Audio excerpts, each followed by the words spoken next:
Presten atención con esta historia de terror que sucedió en Ecuador en este mes de julio del 2026. Con más de 15 puñaladas y sin ningún remordimiento, un sujeto le quitó la vida a una mujer quien por varios años habría sido su pareja sentimental. Este terrorífico episodio sucedió en la parroquia de Puerto Limón, en Santo Domingo de los Áchilas, al sur de la provincia de Pichincha, en el estado ecuatoriano. Según versiones de algunos vecinos de la víctima, el sujeto vivía muchos años con la ahora fallecida, pero que hace meses atrás, la mujer, cansada de malos tratos y un sinnúmero de infidelidades, habría decidido terminar con esta relación, es lo que relataron unos testigos. Y aquí es cuando empieza esta lamentable historia.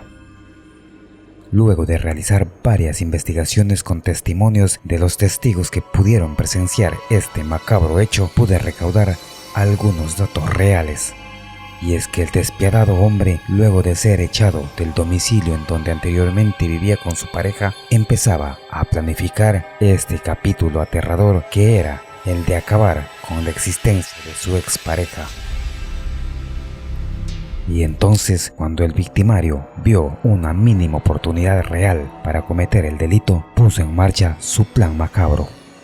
Un 20 de junio del 2026, el hombre tomó contacto con su exmujer, que se encontraba trabajando en una tienda que ella emprendió con mucho sacrificio.